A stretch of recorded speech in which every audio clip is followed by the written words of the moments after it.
everybody, welcome back to the Jack Harlow Fan Jam, bringing you all the missionary Jack news that you can handle. Up next, we'll be in the lab testing just how sweet Jack's sweet s***ing really is. Haha, so stay tuned.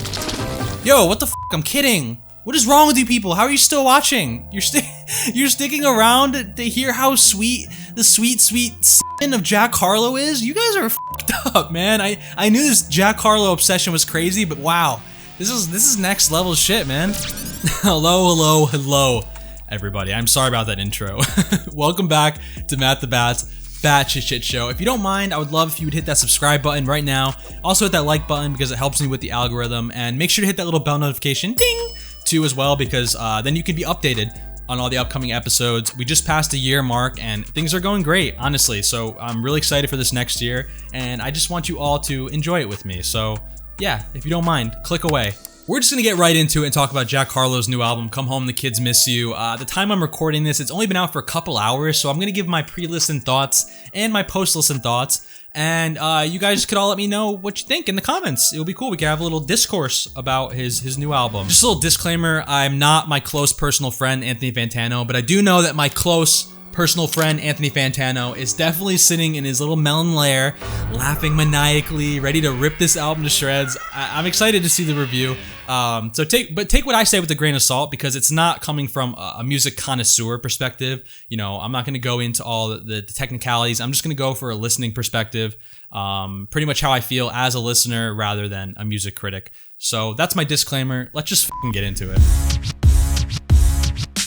Alright, so pre-listen thoughts. So I've been excited about this album because I'm a pretty big Jack fan at this point. I made a video recently about how I got the chance to meet him, and it's doing pretty well. People seem to like the story. It was really cool. I got to listen to his rehearsal of First Class, which was the first time he ever performed it live at the Kids' Choice Awards, I believe, which is really cool. That's gonna be a link below, check that out. But I really like this guy. From his personality to his artistry, his confidence, I think he's genuinely a good and hilarious dude. I think he stands for good things. I think he knows his place in the industry and within this culture that he's kind of just sprouted up in over the past couple years. He's in a very interesting place in his career where he's still really young and he's kind of this massive, you know, icon now out of nowhere. There's a lot of pressure of this album being amazing, you know what I mean? Like, now that his fame has hit an all-time high, I feel like a lot of people are expecting big things from it, including myself.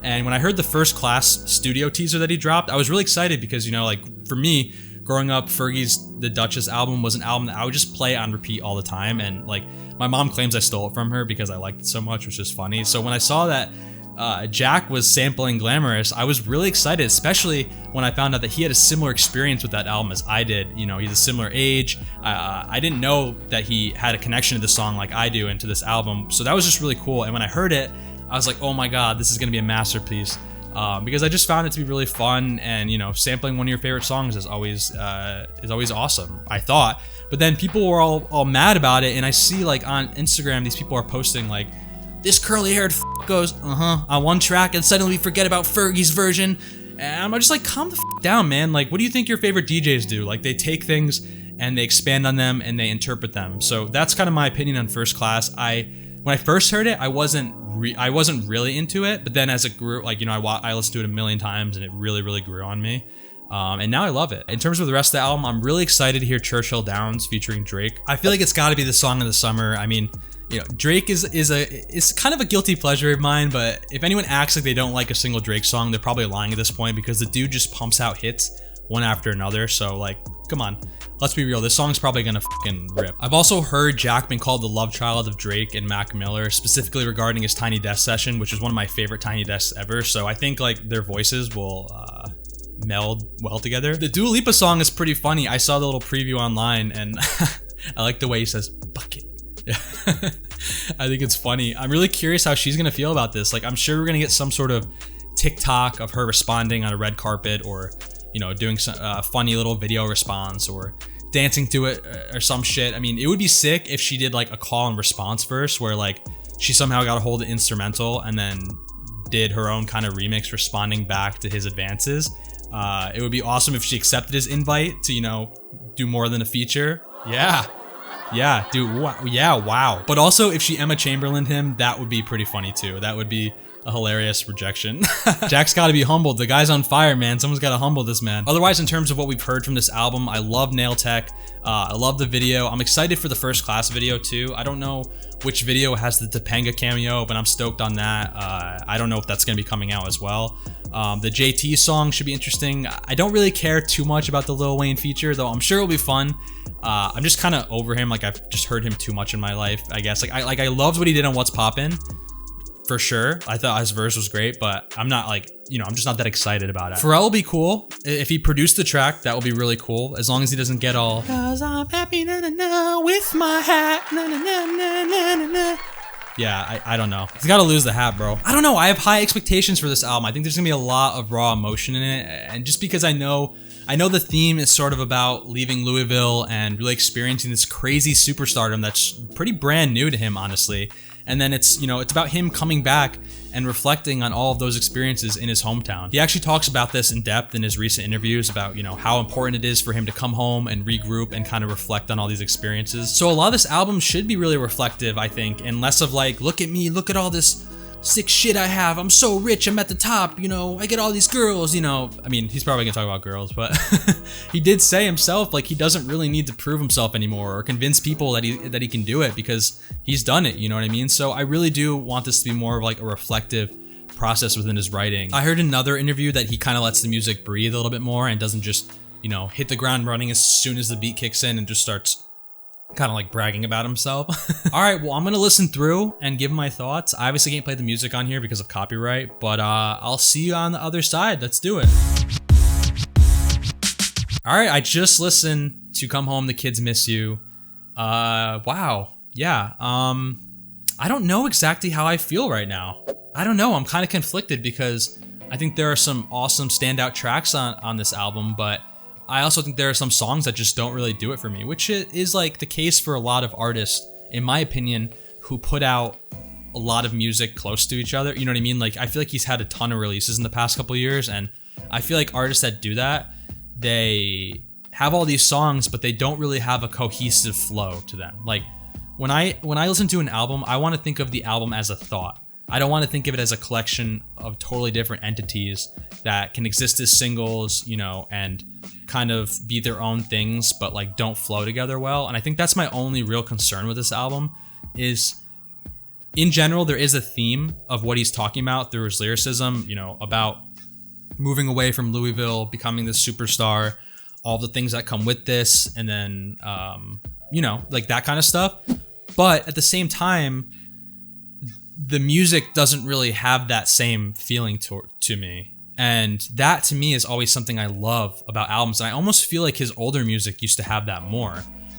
But in the modern day and age of TikTok and how important singles are on social media, I can see why we're kind of moving away from this within the music industry. That I don't know much about the industry, but that's kind of my opinion, is like, obviously a song like First Class was meant to be this massive TikTok song, this massive banger using a recognizable song that could have a little song, a little dance to it.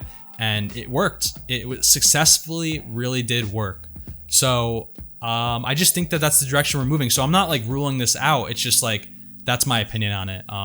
Anyways, let's talk about the tracks. Let's go into that. My favorite songs in this album are Like a Blade of Grass. I really love the chorus in this song. I think he sings it really beautifully. It's kind of nice to see that side of him because he's always teased it. Like on the last album, he kind of teased it a little bit. And, we've seen him do some of his singing in his performances and stuff like that. But to really like hear him sing and feels like he's singing from the heart, I think is very sweet. And I really do like his voice. And the second verse has that classic Jack storytime thing. He's reciting a girl's words and talking to her. And we see this in a couple of his other songs. That's one of the things that really drew me to him in the first place. It's like he's a natural storyteller. Like we see this kind of call and response in Already Best Friends, and we hear the storytelling in Rendezvous, just from his last album. And I really do love when he does this. The first two songs, Talk of the Town and Harley, I feel like it was a weird choice to start off with these two songs because they're just so slow. Like, I would think that those would kind of be shoehorned into the album rather than just the leading tracks. I feel like leading with a song like First Class would have been really great, or Nail Tech. Like, Nail Tech's a very powerful, booming song. Like, I feel like that song would have been pretty sick to start.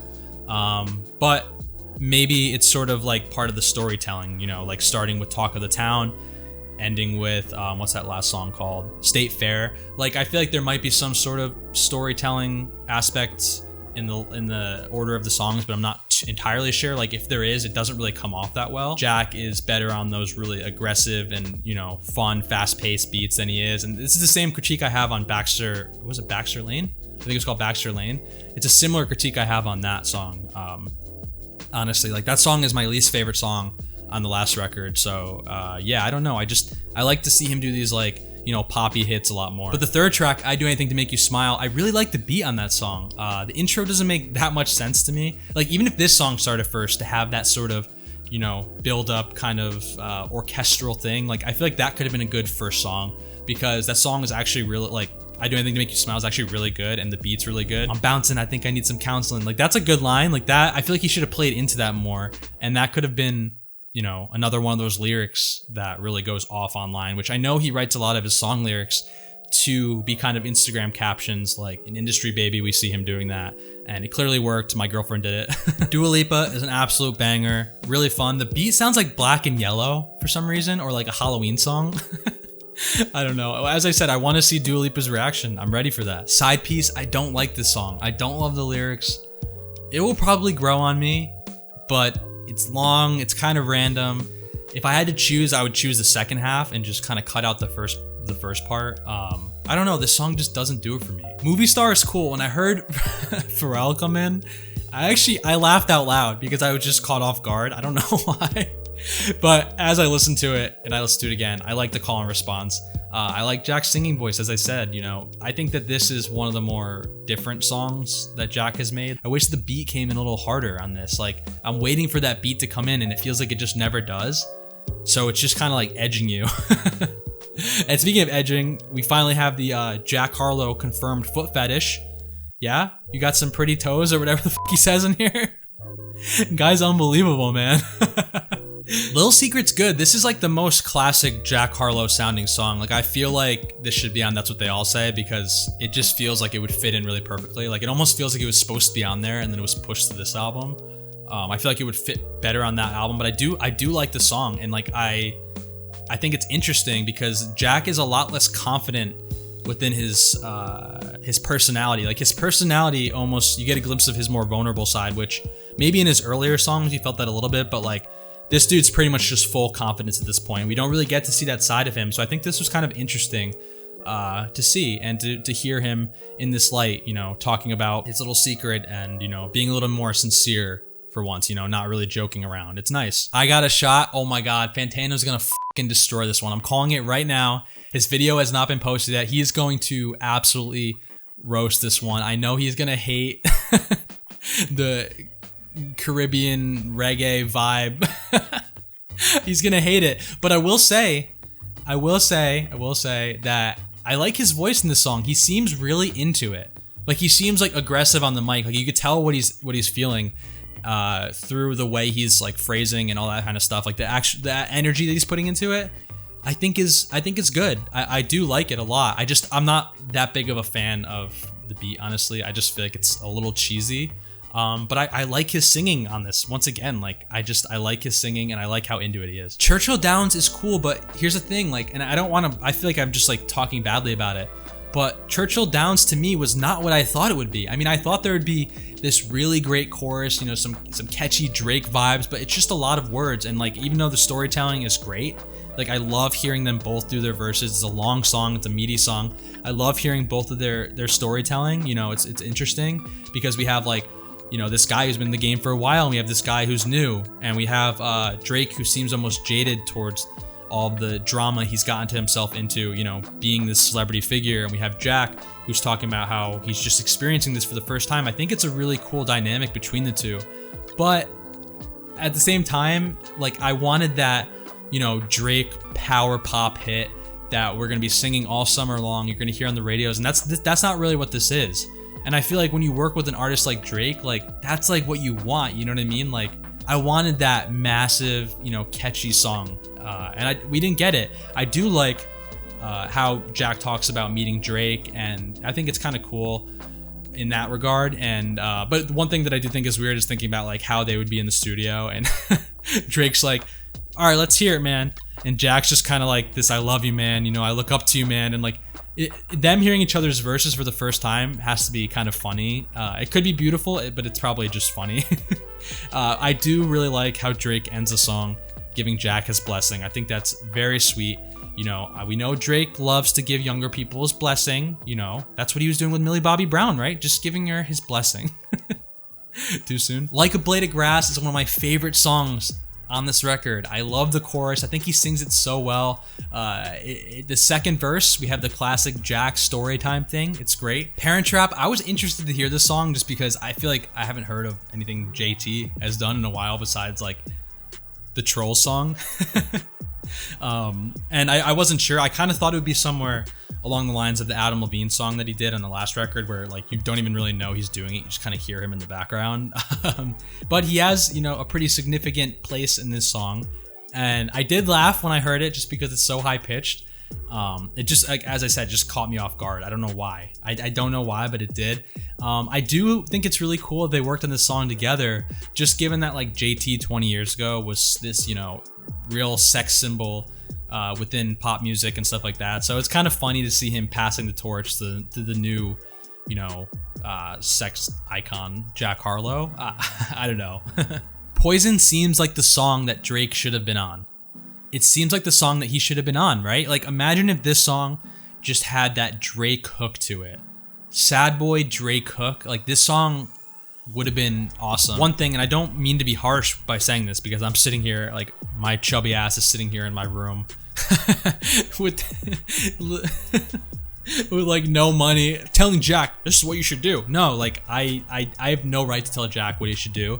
But I do think that not every song kind of needs this second half that's totally different from the first half. Like, a lot of these songs have so many parts to it that don't kind of flow together. Like, they're just, it's not necessary to me to have a second half of the song like this song does. It's funny because like Nail Tech was the single for this and I loved it. At first I thought it sounded like Industry Baby a lot, like a similar flow, but I really still loved it anyway. And it's really catchy to me. I do enjoy it a lot. But it's so funny because it's like a totally different vibe than the album. He did a good job of putting out those two really standout tracks and then teasing Dua Lipa. Like, those three songs to me are the most like commercially friendly songs. Like the biggest songs that would cause buzz. And he was smart to do that. His team was smart to do that, because if you put out a song like Poison or let me look around, like Churchill Downs, like I don't think people would be that hyped because they can't really sing along to those songs. You know what I mean? They're not the most commercially friendly songs. So yeah, State Fair, I like this song. I think it's sweet. I think it's classic Jack talking about Louisville. It feels like a good way to wrap up the album, which does have a lot of those themes of, you know, his homecoming and all that stuff. And I could tell that he really feels in the song a lot. And I love the generally like the raw emotion that comes through on this song. Like, I think it's a great one. It's one of my favorites on the album. I guess that really sums it up. I mean, you know, we're gonna talk about standout tracks. I would say my favorites are Dua Lipa, I Do Anything to Make You Smile, Like a Blade of Grass, Nail Tech, and First Class. I think those are my favorites on the album. I think maybe I need to listen to it a couple more times and then it will, you know, be the catchiest thing to me. Like, that's just how I am sometimes. Like, I'll listen to an album and I'll be like, oh, you know, it doesn't really hit me yet, because you don't have those emotions associated with it. You know what I mean? Especially with songs that have so many lyrics. Like, you want to feel those lyrics. You want to be kind of in there with them and to have them reflect things in your own life. And I haven't really had the chance to sit with it and do that yet. So maybe I'll have a totally different view once I listen to this, you know, 20 more times, and I'll probably know every word, and I'll probably have a totally different opinion about which songs I like. So I hope you enjoyed it. Please like, comment, subscribe. I know I talked a lot and talked really fast, but I had a lot of coffee, and I'm really excited to just get my thoughts out and get back on this schedule. So thank you guys so much. I really appreciate it. Make sure to tune in next week, or else.